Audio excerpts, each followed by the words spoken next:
Shalom saudara, saya Pendeta Gel Pinarta, senang bisa kembali menyapa saudara. How are you today? Tema kita hari ini adalah menerima pengampunan. Pembacaan kita terambil dalam kitab 1 Yohanes pasal 1 ayat 5 sampai dengan ayat yang ke-10. Namun yang merupakan nats pembacaan kita dan renungan kita, saya bacakan di ayat yang ke-9. Demikian firman Tuhan.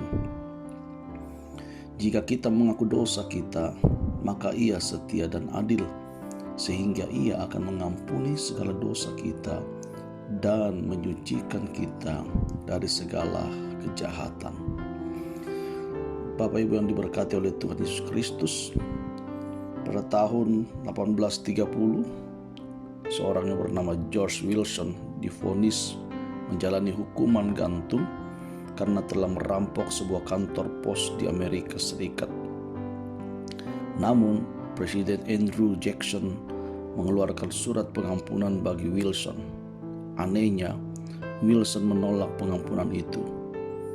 Pengadilan tinggi akhirnya memutuskan bahwa jika seseorang tidak menerima pengampunan yang diberikan, ia harus menjalani hukuman.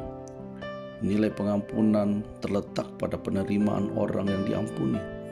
Jika ia menolak, pengampunan itu menjadi sia-sia. Dan kita melihat George Wilson pun menjalani hukuman gantung. Saudara diberkati Tuhan, semua orang tanpa kecuali telah berbuat dosa dan telah kehilangan kemuliaan Allah, dikatakan dalam kitab Roma pasal 3 ayat 23. Dan upah dosa ialah maut, tetapi karunia Allah ialah hidup yang kekal dalam Kristus Yesus Tuhan kita.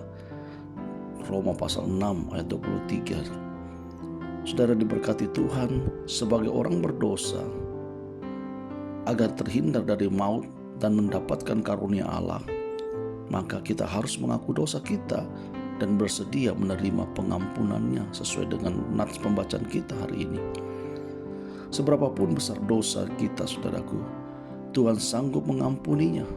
Sekalipun dosa kita merah seperti kermisi, kata Alkitab, Dia akan menjadikannya putih seperti salju. Demikian Yesaya pasal 1 ayat 18. Dan saudaraku, oleh anugerahnya dan pengampunannya, kita dimampukan untuk bertobat, berbalik mengikuti jalannya, dan menghasilkan buah yang sesuai dengan pertobatan. Lukas pasal 3 ayat 8 dikatakan, jadi hasilkanlah buah sesuai dengan pertobatan. Saudara yang dikasihi oleh Tuhan Yesus Kristus, apakah saat ini saudara sedang dihantui oleh rasa bersalah? Saya mau katakan, akuilah kesalahan saudara dan terimalah pengampunan yang telah disediakan oleh Tuhan bagi kita. Karena itu mohonlah kepada Tuhan untuk memampukan saudara dan saya menjauhi dosa dan menuntun kita di dalam kebenarannya. Yang perlu kita renungkan dan yang kita dapatkan dari renungan How Are You Today hari ini adalah tidak ada dosa yang terlebih besar dan bahkan terlalu besar dalam hidup kita sehingga tidak bisa diampuni oleh Tuhan. Jika saudara diberkati, sangat bersuka cita jika saudara bisa memberikan komen, subscribe, like, dan men-sharekannya kepada keluarga, sahabat, kenalan saudara, supaya mereka juga dibangun, diberkati dengan firman yang sama, dan juga demi kemajuan pelayanan media ini. Saya Pendeta Gel Pinarta, Tuhan Yesus memberkati kita. Amin.